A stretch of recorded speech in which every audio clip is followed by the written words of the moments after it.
Know Thyself is dedicated to the exploration of the most rewarding task an individual can ever embark on, the journey to find oneself. Our intention is to investigate the universal principles that have equipped our species to seek the treasure of all treasures, self-knowledge. With your host, Daniel Powinski and Eduardo Manteca, this is the Know Thyself podcast. Cool, are you ready? I think so. Awesome. Okay, I'm ready. You're ready? Welcome to the Know Thyself podcast. Game on. I'm here with Daniel. Hello. I'm Eduardo. And here we go. On the fifth step of the 7 stages of alchemy. And this one, as Daniel and I were just discussing about before we're hitting record, as we always do, is kind of doing a little update or an exchange of notes. This one will go a little deep into the understanding of the definition of this fifth stage, which is fermentation. So we always will go into a deeper understanding of each of these meanings, but this one kind of, I have several questions about it. I mean, part of it lends itself to, or allows it to be self-explanatory. You kind of like know this process. There's examples that we know of with regards to fermentation that we still operate with in regards to like winemaking and so many things like that. But on a deeper level, that's where we'll always go. I have a few questions lined up for Daniel that sort of clarify this dark period that I was curious to know more about. So without further ado, I'll pass this over to Daniel, and then we'll kind of, go right into those questions after we present fermentation on this journey through the 7 stages of alchemy. Yeah, perfect. There we go. No, perfect. Great introduction, man. Yeah. So this stage, this fermentation stage, this is going to be a unique aspect because we have a couple different operations happening in this stage. And this is the only stage that's actually kind of broken up into 2 processes within itself, and that's the fermentation stage. And putrefaction is going to be the first one, and then spiritization is going to be the second, the latter part that we're going to kind of go through. And this is going to be very familiar and also very new. And that's what makes this step very fascinating, as well as just the process of fermentation, which we'll kind of discuss in the spiritual essence that kind of comes from that whole process, and even what that did to the evolution of societies, fermentation, the making of bread, the making of wine, like you mentioned. Right. So in this stage, it's a unique time because this is the first stage that is operating in the above. So we're opening up ourselves to new experiences that we have never felt before prior. Okay, so when we're dealing with the first 4 stages of alchemy, it's really the cleansing of the self, right? We purify our thoughts, we cleanse our emotions, and then we activate our action, and we put it all together to make that fruit of the lesser stone. So what we're doing in that aspect is, even though we're uncovering things in our subconscious, even though if we're pulling up thoughts that we forgot about and we're going through that healing, there's a familiarity about it because it's experiences we've already went through. It's like the soul's evolution. You're kind of cleaning out that soul. So when we approach this 5th step, it's a unique feeling that we've never had before because we've never really dabbled in the above in such a broad, immersive situation, and especially for us a prolonged of a time as we're going to do it. And so what we're kind of dealing with, because this is an interesting stage because it can go a couple different ways, and we get faced with a new challenge that we didn't expect. And that's what's kind of interesting. And it's kind of funny how the lessons worked, because I don't know if I misspoke or if this was the process that the universe wanted me to explain it. But a couple episodes ago, when we were approaching this alchemical topic, I almost made the statement like it gets easier from here. And it's almost, it gets easier as we know it from there. There you go. Does that make sense? And it's so funny how I presented that, because I didn't realize I really said that until I went back and I reviewed the podcast. And I was just like, oh, that's interesting because fermentation's coming up. But there's a synchronicity to that mistake because this dark night of the soul that happens with fermentation does sneak up on you. It does come out of nowhere because you go through this bliss in that conjunction stage, the completion of your lower self, this lesser stone. And there's a euphoria that kind of comes with it. There's this connection, this deep connection to nature and the universe. Well, what happens in that conjunction when you give that birth to that lesser stone? It starts a process of now the universe is coming down and cleansing you of the stuff that you weren't even aware of. And also, it's going to kind of attract other things that are going to get cleansed. And this is where generational trauma will get cleansed. This is where your racial trauma will, in your society trauma will get cleansed. This is where you'll actually start working on the healing of the entire human population, all the experiences of consciousness, even the trauma of whatever the flood was, that flood that every sacred text speaks about. There's a lot of belief that trauma is kind of in that perennial philosophy, and it's part of that human experience. And it actually, some of the reasons why we act and react the ways we do is because of that traumatic event that happened so long ago, but it had such a huge impact on consciousness. We still feel the vibration without being aware of it. Right. And then there's stuff internally because you can only clean what you can see and you can perceive. So you did the work. You went through your thoughts. You took away those negative thinking patterns, you took away those negative habits, that self-defeating dialogue that we always carry around before that calcination is through. So we've gone through that. We use the subconscious to the fullest of our extents to pull up repressed memories, hurtful experiences, and we did that healing, right? And then we took the air and we did the action, and then we made sure we actually made the fruit of that labor of that unified, cleansed consciousness, right? But we can only do so much. There's stuff that we don't perceive. There's stuff about us that is still kind of under that radar of that lower ego trying to still kind of gain control. Because what we've done at this stage is we've really slayed that ego, right? And again, we know that you can't really kill anything, so it's just kind of living dormant, but we're taking that energy and we're pushing that all to the higher ego at this point, right? But you are the one that created the lower ego in the first place. So if you had that power back then to create that lower ego, the unrighteous king, and put him into power, you have the power to do that again. And that's what it's banking on now. You might have killed it, what its false identity was, but now this lower ego is going to try to almost have its own rebirth.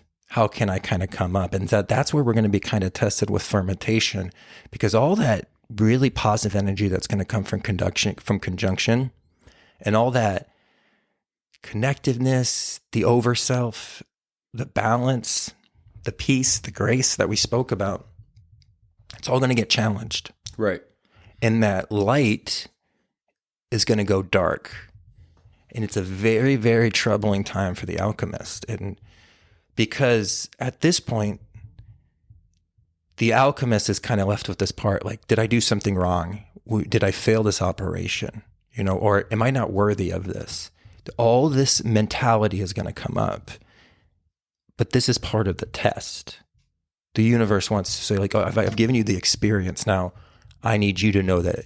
Do you believe? Right. It's like it's an interesting exchange, like sort of like a trust fall. And that's like what got me kind of, when I was explaining this topic, the reason I can't even like articulate what I want to say is because it kind of does this divide, which you're going to go into, which I like that you're already saying that from the get-go. Like, here's how it's going to sort of take us back a step, but not necessarily, because you already made the steps necessary to become the new self, but now the new self has to go through another challenge in order to really, really purify or really come out the other end as, again, that trust fall, that exchange of like, having to take another step within another level of your understanding to really connect and make that commitment to the above, and that's what kind of like had me puzzled in a sense. So continue. Yeah, no, perfect, man, because that is true. It kind of comes out of nowhere, and it's a test. And I like how you were putting the idea of like, it's almost like a leap of faith, right? And it's asking you to make this leap of faith. You know, do you believe? Do you really believe in the words? Do you really want to live these words? And how are you going to deal with these challenges? Because it needs you to become what you need to become. So what we're seeing here is just like how the Savior is born on Christmas, it goes through a crucifixion. Right. And we have the spiritual rebirth. So we need to see ourselves in this alchemical experience. And now we can let's backtrack a little bit and let's think about what we've kind of discussed these last couple episodes, right? With the mission of the soul and the cycle of necessity. So again, we're going to kind of call you to look through that third eye, and let's imagine a circle. Let's imagine that same circle with the cross in between it, which is the wheel of the year, right? And we spoke about this in the holiday episodes with Halloween and the Christmas run, right? So what we're dealing with at this aspect is just like how the sun travels the wheel of the year, so do we. So that summer solstice, right, is the birth of the soul. And then we have the fall in the matter. And we talked about the fall in the matter and then the cycle of necessity, climbing yourself up through more complex forms of consciousness so you can have the experience of life, right? So we talked about this evolution, the evolution of the soul. So what happens is we make our way down and then we have our first human incarnation. And that's Halloween, right? And that's when we realize that we've been wearing a mask and there's actually a spiritual aspect to us. Okay? That Halloween is really the signifier of that calcination. That's the start of the alchemical process, because now we are seeing through the illusion. Now we don't understand what's happening, but we know that there's more to reality than appearance, right? And that's what kind of starts and kickstarts that alchemical aspect. So then we travel through the wheel of the year. So that's going to be on that far right corner, which is going to be, where that Halloween time is in that autumn equinox, the equinox. And so then we're going to travel down to the bottom, and that's going to be the winter solstice, the birth of the king. That is the conjunction phase. That is the king and the queen coming together to make the holy sun. But we know the story of prophets and we know the story of consciousness, that's just the birth of the spiritual child. We're going to have a death and a rebirth into a higher spiritual realm, which is Easter. So this fermentation, and especially the beginning stages of this fermentation, which is the putrefaction, is the crucifixion. Got it. This is the crucifixion. So it does feel like we're crucified on a cross because we feel that the world has abandoned us. We feel that consciousness has abandoned us. And that's what this test is all about. And this is the darkest night of the soul, because not only are you dealing with your own internal traumas that are still it's still the remnants of that jihad that we had against the lower ego. We're also taking in information from that perennial philosophy that's kind of opening up with us.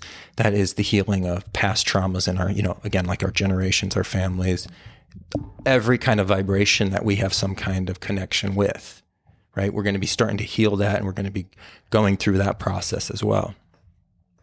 So in this stage, this crucifixion is the ultimate test for the alchemist, because you can go two ways. You can, one, just give up on it and just be like, it wasn't for me, it never really happened. And then you can kind of just almost just become dormant and stay there. Right. And then there's also, with that kind of comes depression, and the idea of, the universe left me, which is impossible, because the universe could never leave you because you are the universe. Right. So it's impossible. It can't leave you. That's just like simple physics, right? You know what I mean? So we have this stage, and this conjunction stage, if we don't transcend this putrefaction and this internal death of ourselves, we can get very bitter. And now remember, with that conjunction phase, that we've kind of completed ourselves, you're going to get temptations for that lower ego to recreate itself. Right. And now, so now say this is, I'm just going to use this example because this is just the first one to come to my mind. That lower ego is going to see the potential because you're a manifester now, because you've figured out how to move the four elements. it sees a potential there. So it's going to give you, just like you can attract more complex experiences of spirituality, you're also going to attract at this time more complex experiences of temptation. Temptation you've never seen before, maybe power, maybe, maybe riches, but it's going to cause you to have to go back on that path that you left. So I use the example of like a drug dealer, like a small town drug dealer who maybe just like ran their block or their corner, right? And just a lower level individual that goes through this alchemical experience, and say they get to this fourth stage and they get discouraged by this putrefaction. If they enter back in that world, well, now they have the opportunity to run the city. Because like, no, I'm a manifestor. I'm a boss now. So that more complex temptation is going to kind of make itself apparent. Right. And the same thing, it doesn't matter what the temptation be. It could be greed. It could be power. It could be that depression that you thought you just left away. But now that depression is going to come back full speed and be like, look, it left you. Yeah. I won't leave you. Yeah. I'm still here. Where did it go? Yeah. Right. So there's this internal perseverance, discipline that needs to be entailed in this. Again, it's that leap of faith, and it's that belief in this process, the belief in the universe. And again, that reconnection to the universe will never leave me because I am the universe. Yeah, it's a process, or when that happens, this is when you find the individual in a very deep state of meditation or prayer that would save them from falling or turning to that temptation that you're talking about, which if people do, overcome that temptation, where you're right, the pieces are still the same, but you know how to really move them now. And if you move them in your favor, you're just making that process back to where you were even longer now the next time around. So it is a very cruxy or very, kind of like out of nowhere block that sort of checks on you just one more time. Like, do you really, like, I think you were saying, believe the words that, you are reiterating, or you really, what you have an understanding of, are you really living by those words?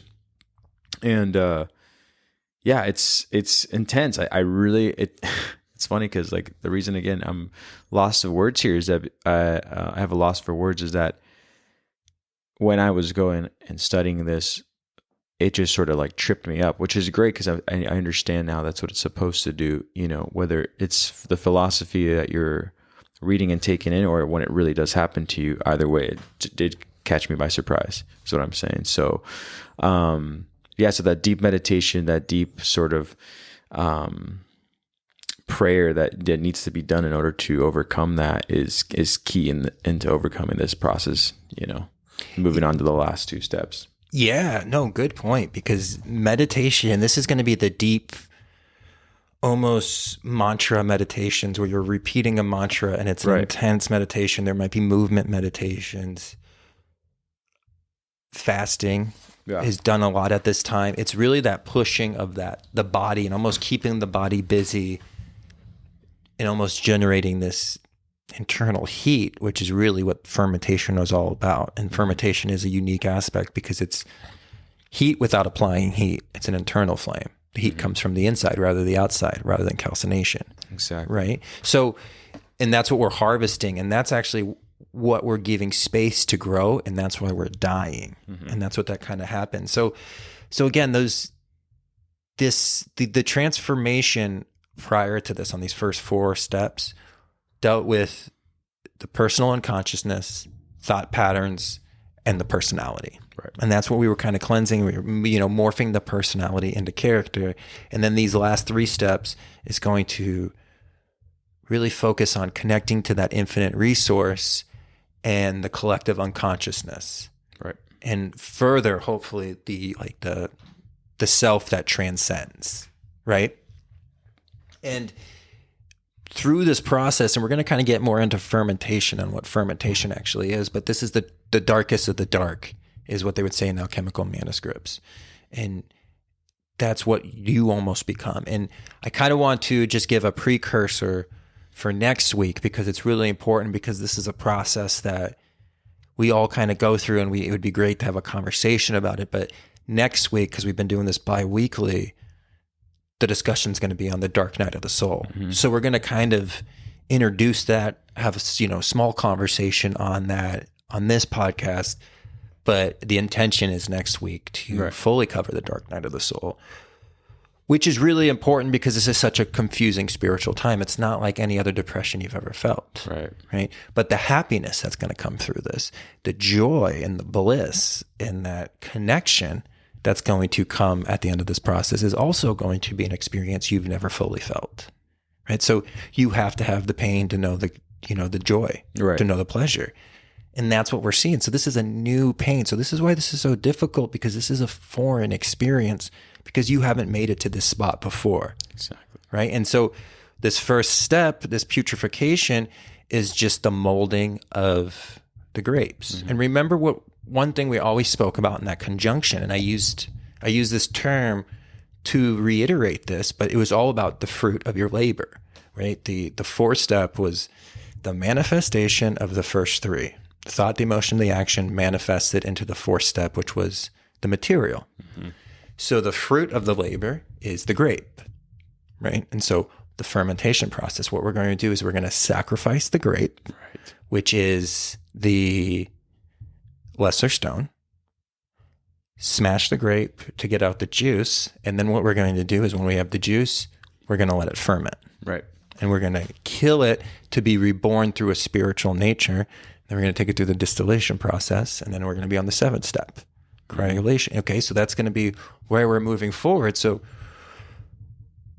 we're just going through the normal process that you would when you make wine. Right. You have to grow, you have to think about growing the grapes. You have to put the emotion behind it. You have to put the action behind it. And you have to make sure those are unified so you can actually bear fruit. Now you bear the fruit, and now you're spiritualizing the fruit. Exactly. And that's what we're kind of doing in fermentation. But this death it's uncomfortable because it's an inner death. And it's that decomposing of like our former selves. So all those older elements are going to rot away. Exactly. And it's a very lonely, lost feeling time, and also through this experience, because in that fourth step, we went through a massive depolarization. So in that state of this new pendulum, of the greater pendulum that we're trying to follow, stuff that used to be fun to us, stuff that used to be maybe what we did for entertainment or escapism, it doesn't work anymore.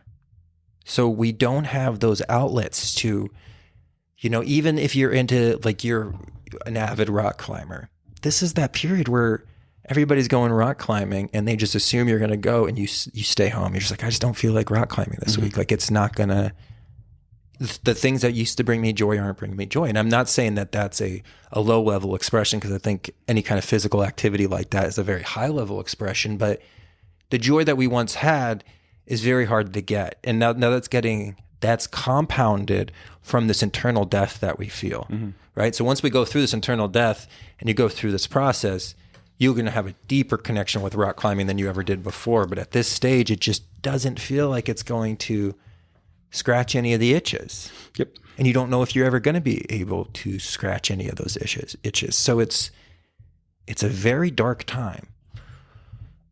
And the alchemist is, it's just like, it goes from like you're on like cloud nine, and now you're really, really low. But again, the problem is you don't know that you're on a new octave. But this is like you've jumped up to almost a different realm of octaves. So it feels very cold because you don't have the capacities to perceive the finer essences that are around you yet, because you've jumped up such a high scale that these essences are even finer than the last realm you were in. Right. So you have to redevelop that capacity to perceive this even finer substance than we've dealt with yet. So it's this sacrifice of the lesser stone to give birth to the greater stone. And that's, again, why we sacrifice the grapes and we take it through this process of dying and then being reborn. And that's what fermentation is, because it's from that rotting, there's an internal heating up that happens. But it's that secret fire of the alchemist, and it's an internal flame. And that's what's harvesting in us. So what we're doing is we're almost like cutting down the trees so they dry out so that fire is going to light up. But we don't know that. All we see is just trees cutting down. So everything that you used to stand for, like everything that used to mean something to you, all of a sudden isn't, and you feel very lost. You feel very alone. Yeah, that's why reading it through this, it has a sense of betrayal throughout a lot of it, but it makes perfect sense. I mean, I think you did a wonderful job at using the analogy of making wine, because that's how I sort of perceived it. And if you were a grape and you were on the journey of that who, created you, you would have this relationship with your creator saying, okay, so we're going through this process where we think we're going to go through the action and we're going to reap the benefits. And then from those benefits, we're going to have this, in this case, the lesser stone, or in this case, a full, beautiful ripened grape. And the grape's like, wait, you're going to do what now? You're going to put me where? You're going to put me where for how long? Alone? Like, that makes no sense. So that has a sense of betrayal in it, but you have to just wait it out and understand that what will come on the other side is going to be on a new level or a new octave, as we just said. So that was kind of my question through, before, like I said, before we got on to recording.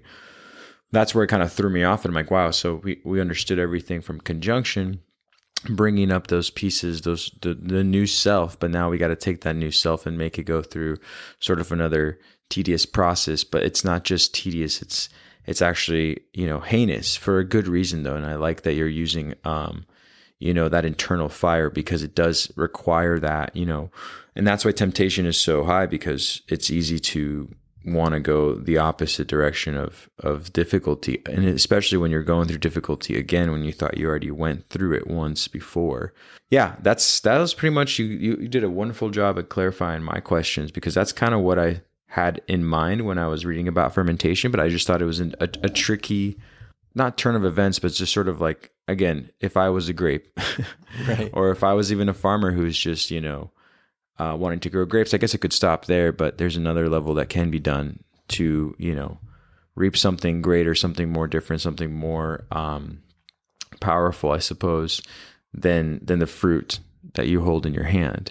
But it has to be sacrificed. And so I really, really appreciate your analogies and all that. So thank you. Yeah, no, absolutely. And one thing that we kind of mentioned, and it would be good to go kind of back on this, because it's been mentioned especially in that overview episode of Alchemy. So that fourth step, that conjunction, gives birth to the child, but that child's a hermaphrodite. So it's the male and the female, like the two coming together with the consciousness, but the genitalia is separate. It has both parts. Mm. So this fourth step, this fifth step, sixth step, seventh step is the evolution from the hermaphrodite to the androgynous, where the genitals are unified. And that's going to be the ultimate unity consciousness. So we're having the strengthening of that soul and spirit is happening at this aspect as well. So when that hermaphrodite is born, it's weak like a child. Just like a child for 9 months is, I don't want to say like useless because they're like adorable, but you can't do anything. You know what I mean? No, I understand. Like you're not like, all right, baby, go get a job at 9 months. Like they barely can lift their head after a couple of weeks. Yeah. So it needs to be nurtured, and it's a struggling thing. Raising a child is a struggling thing, and that's kind of what you're doing. You're almost nurturing this hermaphrodite, this lesser stone, because it's not out of danger. It could have that infancy death, and it could just die in this stage if you get negative, if you fall into the despair, if you kind of just give up on the process. The child needs protection. Right. And that's why you're going through this dark night of the soul. And it's really important to feel everything. You don't want to put a Band-Aid on anything at this point. Mm-hmm. And that's a tough pill to swallow, because we put Band-Aids on things without us really knowing them. There's certain obvious Band-Aids, right? Like if you're actually like taking a prescription drug for depression, you could be like, oh, this is a Band-Aid. But there's other outlets of distraction, and there's other outlets of, trying to nullify something through maybe alcohol, drugs, whatever it be. But it's very important that the individual actually feels the pain, because it needs to feel the pain, because it needs to go through the pain to heal. So just like we kind of experienced Right. that pain before, we need to go through this now. And I think this stage really coincides perfect, because when you're in that situation of, am I stuck? Did I do something wrong? Why am I in this depressive, dark phase where I don't see anything spiritual? I feel like I'm all alone in the universe.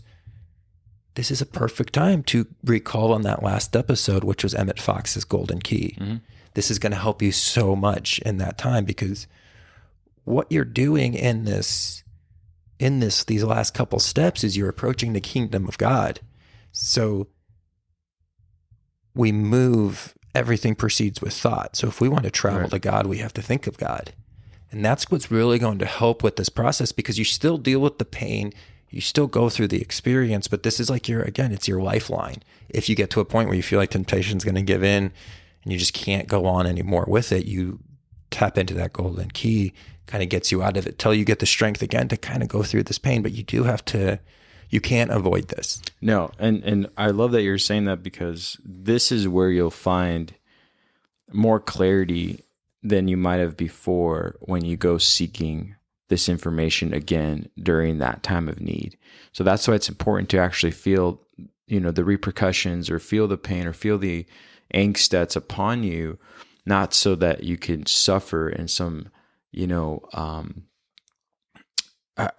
some sort of evil fashion of like, you must suffer. It's more of that, if you don't feel that discomfort, you won't go seeking what will cause you heal in that discomfort. And so I love that you're saying that, because it's very true. People don't like to be in discomfort, and they want to, back down from the process. But again, as it gets lonelier and darker, you find yourself, picking up information from a new perspective that helps you heal, and helps you heal in a way that, as you said earlier, you don't know, but the joy is coming, and it'll be a new joy you've never felt.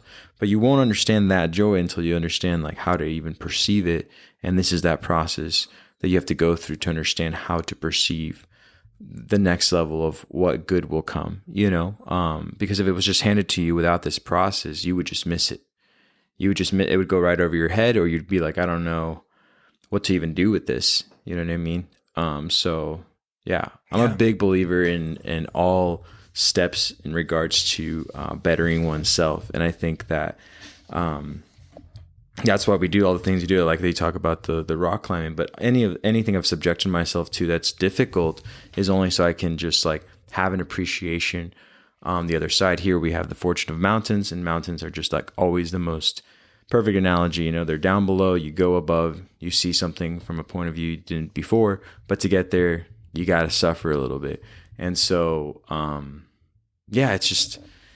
it's not easy, people want to turn around. So yeah, I really, really think that going through it, as you're saying, is a key to elevating your chi. Yeah. Perfect. Because what are you generating here is your chi. Right. That's what the secret fire is. That so that's energy. Yes, it's that internal energy. Right. So we've had experience with it before, but we're almost cutting up the blocks, just like how we cleared blocks in calcination. Now we're clearing blocks in that chi channel through fermentation. We need source energy, because this is source energy running through us to come through and help us clean that out. And that's what it's doing. It's just killing everything away. But again, we mistake appearance for reality, and we think we are just in this lowest stage of our life. And at this point, it's the alchemist has to go through that meditation that it's always darkest before the dawn. Mm-hmm. And there's that sunrise that's going to be happening. And that's something that they need to do. But it's faith and discipline is the only savior of the alchemist at this point. That's what's going to save them. That's what's going to preserve the experience. That's going to preserve this process. And that's what's going to continue it going. Mm-hmm. And we see this in movies and throughout the hero's journey. Usually the hero is far along on the journey and something happens and it gets trapped in like a cave or there's some kind of darkness. Mm-hmm. And this is the breaking through of seeing a light at maybe the end of a tunnel or maybe a little light breaking through a wall. And this is what's going to represent from that putrefaction to that spiritization. And that's going to be the awakening of this internal essence, this internal light that's going to develop within. Right. And that's going to be starting the ignition of the secret fire. And that's when the hero comes back with that extra glow. Exactly. And you're like, oh, I didn't think he could elevate himself to, the a death. higher. Yep. Yeah. So this is like when Harry Potter dies and comes back. Exactly. This is why there's always a death in that story. It's this phase. It's that fermentation phase. And that's what we're kind of looking at. So again, that persistence, the faith and the discipline, and the idea of, do you trust? Do you believe? This is the phase, the Lord is my shepherd. And this is giving in to the universal process and just really accepting that the universal process is going to work through you. Yeah. The story of Abraham very mimics this, because, Abraham gets old and has challenges, but never loses faith. And that's what that's also about. So we kind of see that anytime something is just like very persistent and stays to the course, no matter what the outside circumstances throw at it, is this ultimate test that's coming from the above, because the kingdom of God doesn't open up to shortcuts. Right. The kingdom of God doesn't open up to half steps. Like if you left, if you come back, you have to come back fully complete. Right. But you can't, there's no shortcut. There's no life hack to spiritual progress. And that's what it's calling upon. And that's what it's killing inside, so it can actually give birth to the flourishing and the blossoming of that internal secret fire of the alchemist. Right? Right. So, so what we're going to kind of see is this warmth that's going to come from this fermentation is going to be this combination of the secret fire. And the secret fire, because it's two very big components in alchemy, we will do a whole episode on the secret fire as well. I think we're going to go back to a whole episode on the secret fire, probably do a whole episode on the one thing. There's just so much to cover on this material. And from the listeners, this is one of the favorite processes has been this alchemical process, which is great, because I don't think we expected that. No. To have the feedback on the alchemical process like we did, but we get so many messages of people being like, this is fantastic, which is awesome. Yeah. I mean, it's been intended to be that guiding process for all of us, but I know what you mean. So like the evolution of what what has happened in the bi-weekly sessions, with us interweaving all this other information that relates to the next step. It's been, a lot of help, even just talking about it with you, off, the recording. I'm just like, oh my gosh, okay. Like we need to go back a little bit, but also keep going in the direction that we're going to, because we're really sort of breaking down these barriers of applicable information, in a way that it's already been written for us. You know what I mean? So yeah. No. And, before I forget, happy birthday, Manly P. Hall. Oh, that's today. It's today. Right. Happy birthday, Manly P. Hall. You are the greatest teachers of all teachers. So we're very blessed. But in respect and in honor of Manly P. Hall, that secret fire, which is something he did countless lectures on, is going to be the coming together of the above and the below. And what we're going to get from the above, which is going to happen in that spiritualization stage, the latter part of the fermentation, the glowing of that internal flame, is we're going to have inspiration from above and imagination from below. And so we're really, again, we're going to start to encounter experiences that we've never felt before. Right. So we're really going to tap into true inspiration. We've had inspiring moments before, but never true inspiration. We've had glimpses of imagination before, but never true imagination. And that's what's going to present itself. So again, these older forms have to die for this above expression to be able to manifest, because there's not room in the body for both. And also they use the same energy. So it's impossible to feed one, both of them the energy. So what one are you going to choose? So when you go through the spiritualization process, you're killing all the aspects that blocked that chi or that ki, that energy, that prana energy, so it can work through you more clearly. And so you can tap into this above and below, which is inspiration and imagination. Absolutely, man. Right. And then that's what the secret fire is. Yeah. And we'll go really in depth about the secret fire, but we're going through this process of, we've had the spiritual death, we've had the crucifixion. Now this is the rising. That the king has risen, the king has been reborn, and it's now going to continue that process up to the stars. And that's what the next two steps are going to kind of entail. Right. And I can't wait too.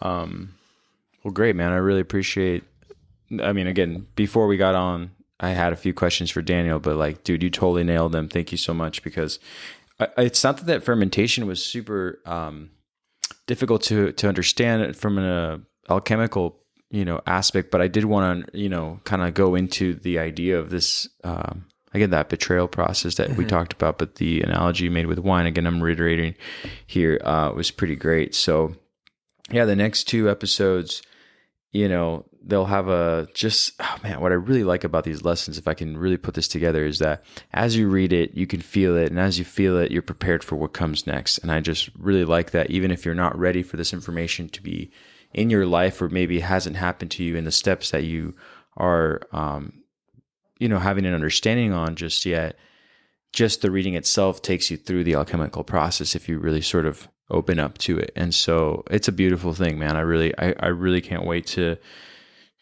see what happens after this, because now that we have given not just our listeners, but ourselves a better understanding of the 7 stages, what comes after is new for all of us, and it'll be great for everyone who still is on this journey with us. So it's really, really gratifying, Yeah. It's unforeseen and unexperienced territory. Right. So we're like explorers in consciousness. Exactly. Which is awesome. Yes. And alchemy is the map. Yeah. And that's the map that we've been following. One thing too that I know we're going to have a discussion about, and we're going to approach it today, but it kind of deserves its own whole episode as well. And that's going to be those primordial elements of sulfur, mercury, and salt. And that's really what we're going to, that's almost the elements of consciousness, where the other 4 elements that we've been speaking about, which were the first 4 steps, were the elements of manifestation. These 3 aspects are going to be really elements that create consciousness. And that's sulfur, mercury, and salt. Sulfur is going to kind of represent the will. Mercury is going to represent that imagination. And then salt is kind of the fruit of the labors, kind of like the earth. We're going to kind of go into those 3 elements as well. So yeah, I think you bring up a good point, because I just feel like this alchemical conversation, there's so many new terms that we need to go through. Right. Even when we get through with these 7 processes, we're going to be able to go back and look at all of them and, shed even more light to the secret fire or these 3 elements. Yeah. Actually, just going back and forth will be, a process in itself that sort of illuminates more than we could have foreseen, or what we would have seen. Like, for instance, I know we talked a lot about the Emerald Tablets, and so can't wait to bring that back up, because the Emerald Tablets will describe these elements we're talking about, and they'll describe other things that we probably already covered, as we've covered a lot of this in these last 5 stages, but also before all of this, and even just the principles we brought up. So that's what I'm really excited to do here, is to sort of, as students of the occult, or understanding this information, actually in real time, you're seeing us sort of open up and develop a better understanding of what we've already thought we had covered. But, we shouldn't even use that word covered, because it's like, you can't really cover it. It's sort of so infinite that it really just all sort of spirals. And we talked about that for a long time, mimicking what we see in the universe, and how everything sort of spirals in that way, where it just sort of adds more to it, but it keeps kind of moving in conjunction, in this rotating fashion. So, we're never going linear, you know what I mean? And so, yeah, man. Yeah. And, too, when we were just kind of speaking about the 3 primordial elements of mercury, sulfur, and salt, realize that we didn't address the metal of this step, which is mercury. And we'll go more into depth what mercury represents, because mercury plays such a big part in the alchemical experience. So when we break down those 3 elements, we'll really kind of look at that planet. But what mercury is going to represent in this step is really important, because Mercury is the representation of Hermes or Thoth or Mercury of Rome, who is the teacher of alchemy. So in this process, when we get through this putrefaction and we get the spiritualization, at the end of fermentation, we are now met by a new guide. So just how Virgil did not stay with Dante on the whole journey, this is the transferring over. So Virgil has taken us to the spot that he can take us, and now he's handing us off to Hermes, Mercury. And Mercury is going to be the guide for the last 3 steps because Virgil was in this realm. Hermes is in that realm. Right. So we have this alchemical connection that's going to happen. And this is where you are now working directly with the author of the tablet. Right. And also, this Mercury phase and fermentation, and we talk about fermentation and just the advancements that fermentation did to civilizations is the same advancement that fermentation does to the human, the individual soul.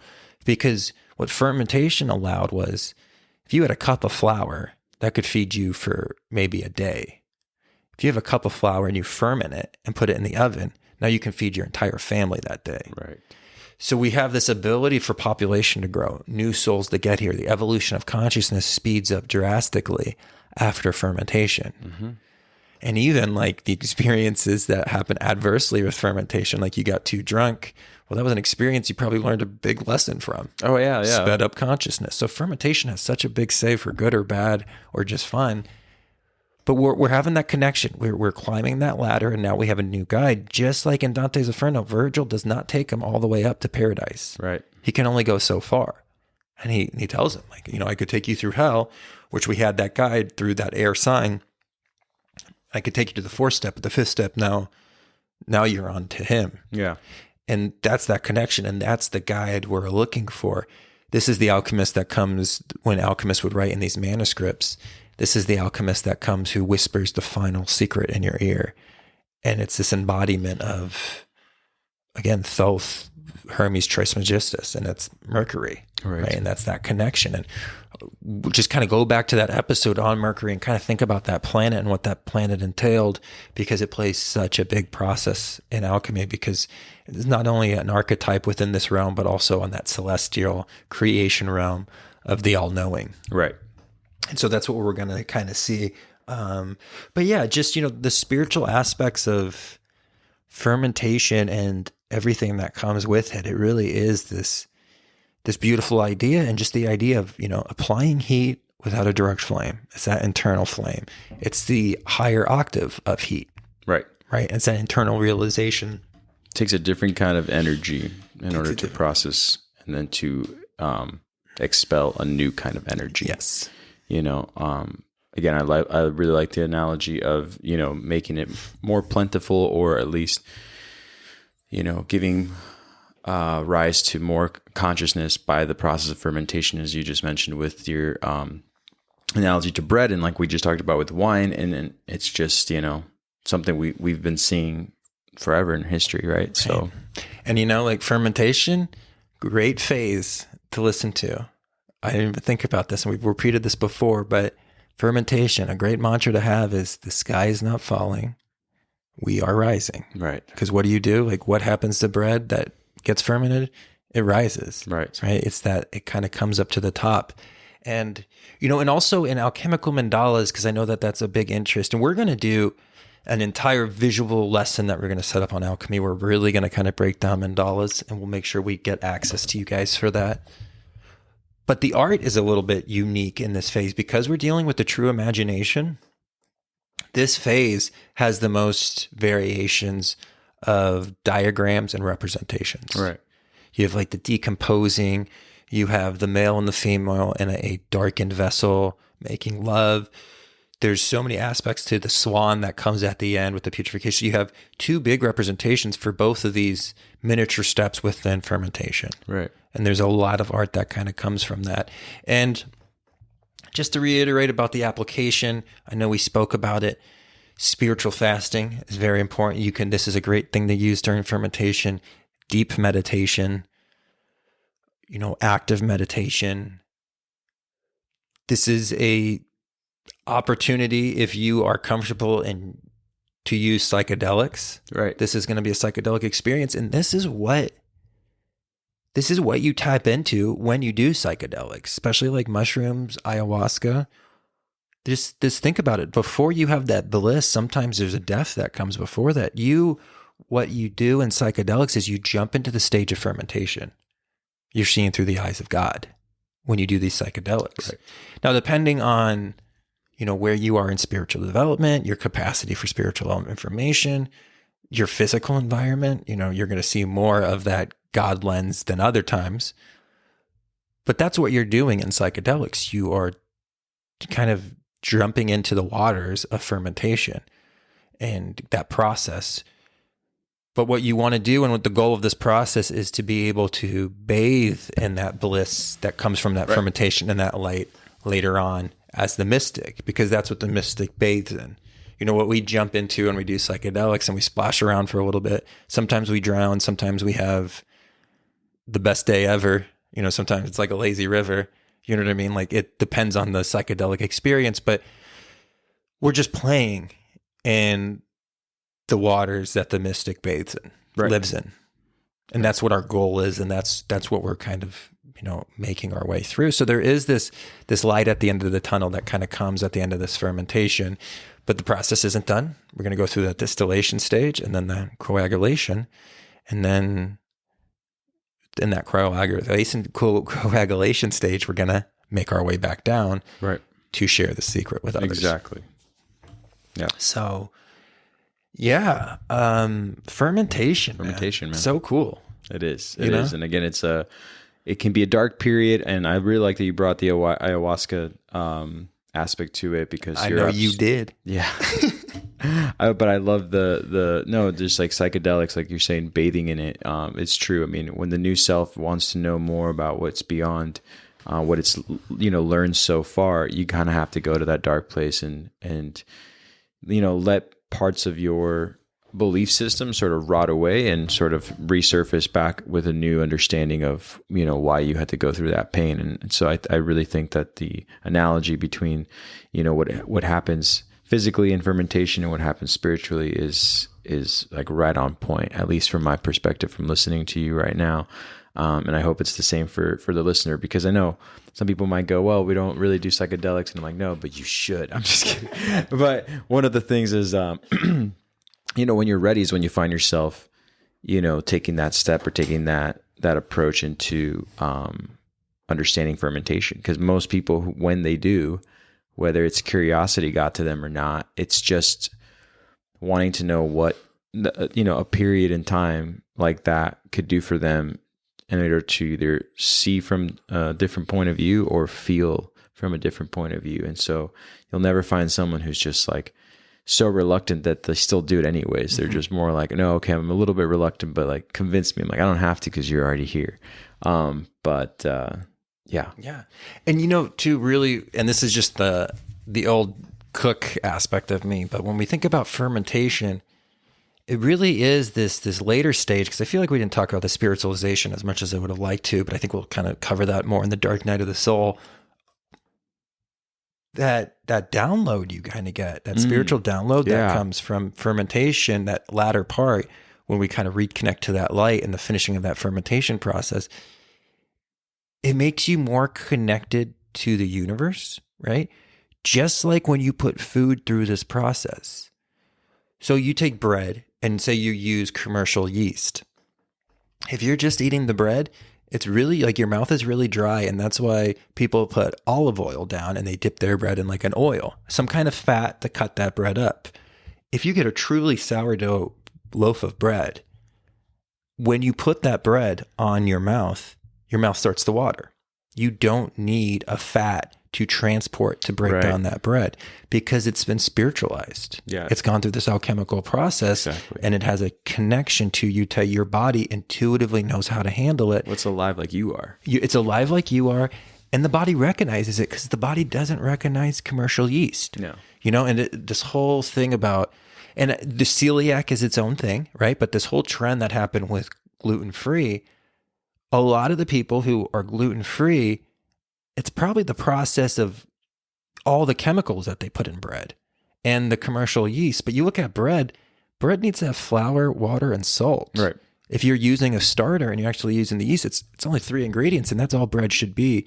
So it's so funny we create this whole industry for gluten-free. And I was an herbalist for a long time, so I definitely understand that celiac is a real thing, and you Right. eventually you cannot eat bread and you need to do gluten-free. But there was a big trend for a while, and I think it's kind of dwindling down, but some people, it really helps them, and I think that's great. But sometimes I think the allergy for some of those people was more just the bread that they were eating had so many ingredients in it and these commercial yeast, And so when they took that out, they had that, and that's great. Like if you found a product that works for you, I'm not ever going to direct you on like your diet. But you're absolutely right. But just be aware of it.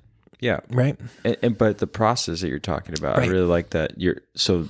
Because of the additives and all that happen in most of our country and at least in the US, you have a reaction to that. And that reaction is that people want something, that's more purified, so nobody likes inflammation. Inflammation causes angst, and angst causes more problems. And so I think people really had to like go through that process in order to have an appreciation for this basic level of making something we all like to eat. So, once again, you have to go through the distillation. You can't cut corners. You know what I mean? Right. Like some people cut corners, and then the corners that were cut, had their repercussions from people noticing that it just didn't sit well with them. Right. Yeah. I love that you bring that up. Absolutely. So, and even how like kombucha makes you feel better. Like if you've had a big meal and you drink a kombucha, it kind of helps break everything down. It's that fermentation process. It's those probiotics. Yeah. It's that spirit energy you're kind of putting into yourself. Absolutely. That love that we talked about on the episode of what we put into our food is very, very, very important. And I think that's why we have a great appreciation for food in this country. But yeah, I remember being in France, and I was like, I'm never leaving France. Really like France, but one of the things about it was the amount of food that I was able to digest and eat. My digestive system is terrible, and so I'm really quick to pick up all these, additives and stuff in my body because it just doesn't sit well. I was always envious of people running and doing whatever they wanted after eating a meal, and I was like, man, I'm moody now, and I feel like stiff. And so when I was in France, I was like, I love France. I'm never leaving here. But I know that's just Europe and how the process that they didn't take on was the one that we did in the States for a while, which is, over processing and not going through the actual steps that they've gone through centuries. And so the lesson learned here is don't cut corners during fermentation. Let the process take place. And then, there's no shortcuts. There's no shortcuts. Yeah. And even like, it's cool. Like you even look like the Swiss, and you look at Swiss cheese, and it actually has those holes in it. And that's from the fermentation bubble. It's like the air glasses blowing through. My favorite thing when I had the restaurant was when cause we had like the Cubano, and it would have like Swiss cheese, and people would be like, oh, I don't like Swiss. I don't like the holes. My favorite thing would be like, oh, if you don't like the holes, just eat around them. And that was my favorite joke. And nobody ever thought it was funny. And every time I bent over laughing. I just thought it was the funniest thing in the world. I've never heard that before. Oh yeah. Someone says they don't like Swiss cheese because of the holes. Just like, just eat around them. If you would have said that to me as you're handing me the sandwich, so you're not really giving me a choice to turn it back in, and I was like 9, I would have eaten the sandwich and probably gotten like over halfway to know that like, wait, you can't, huh? Right. So yeah. Well, I think that's why I find it so funny, because I don't think I got it for a long time. And then it finally hit me like on an elevator once, and I just started laughing. That's hilarious, man. Well, cool. So yeah, next week we'll go right into the dark night of the soul and really kind of understand that darker process that one has to go through in order to come out and finish the entire 7 stages. Yeah, I mean, I guess there's not much more I need to add to this as we're coming to the end, but we'll definitely have the next few episodes that are coming up really directed towards what we're going to do for the next year. So that's really, really, really important that we're about to approach a year, I think in about like a month or so, maybe a little longer. Yeah, I think it's like May 11th or May 13th or something. Yeah, right after your birthday. 52 weeks. Yeah. Right? So I'm excited that we're setting ourselves up for that. So thanks again. Thanks for being so patient through all of this, through obviously Daniel and I's discussions of what we study and what we like to ramble on about. And yeah. Did we become best friends? I think we did. I think we did. All right, man. Until next time. Until next time.